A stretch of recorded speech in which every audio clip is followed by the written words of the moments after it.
Rebecca.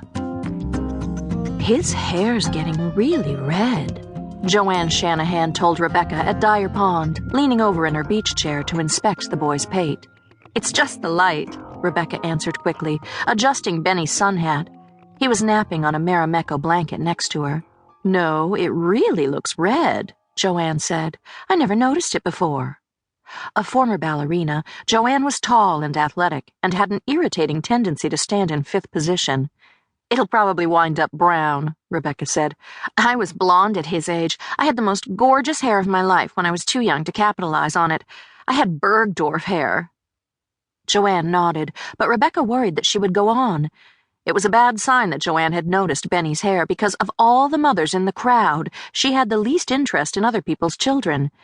Appearance-changing kids, along with such topics as parental resemblance and character differences between siblings, was the conversational province of other moms, not the crowd mothers, who prided themselves on their lack of interest in motherhood. The crowd, the group of Park Slope parents whom Rebecca and Theo socialized with in Wellfleet, came to Dyer Pond every morning because it was hidden, and only those in the know were aware of it. You had to park your car in the woods at a possibly illegal spot and walk down a long path until you arrived at a tiny embankment. Dyer's Pond's visitors tended to be locals, older kids, and even the occasionally anomalous in Wellfleet, childless couple. Locals were preferable to the Park Slopers the crowd bumped into daily at the more popular Long Pond, the ocean beaches, and Hatch's produce in town. Though all members of the crowd lived in Park Slope, they didn't like running into other slopers on vacation and didn't like other slopers in general.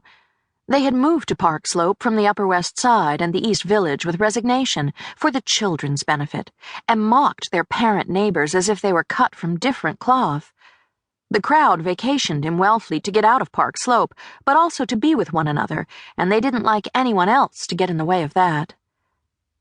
Andy Shanahan and Danny Gottlieb, called Gottlieb by everyone, including his own wife, were the founding members of the crowd. Friends for 20 years, they had been roommates at Princeton and had a series of elaborate private jokes dating back half their lives. Though Joanne Shanahan and Cece Gottlieb were not as overtly funny as their husbands, through osmosis and a desire to link themselves the way their husbands were linked, over the decade they had known each other, they had cultivated their own bantering style, one that included jibes about neurotic mothers, an avowed if partially faked hostility toward their children, and much talk of their heavy wine drinking. Rebecca had met Cece a year and a half before, when Rebecca was pregnant with Benny.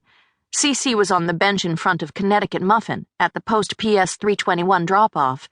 This was where the mothers went to gossip, gorge on bagels under the guise of feeding them to their babies, and once in a while read the newspaper.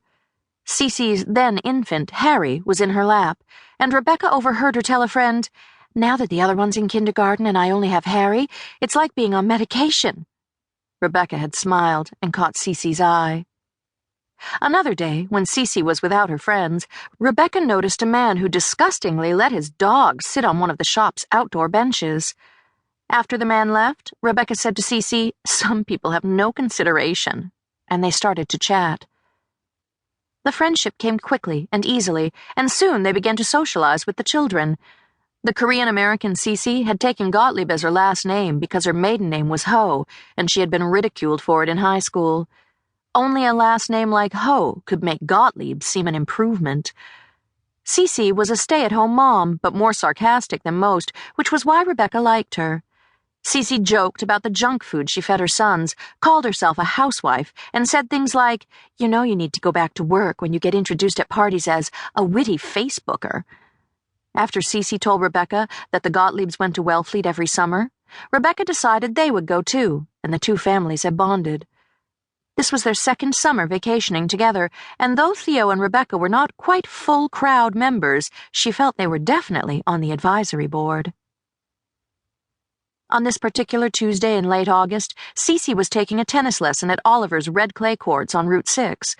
20 feet away from Rebecca, in the water, Theo was helping their daughter, Abby, 3.5, float on her back.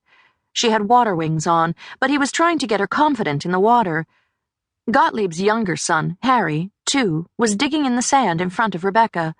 Gottlieb was standing about 40 feet out with his older son, Sam, 6, who was circling in a SpongeBob floaty, and Joanne's daughter, Francine.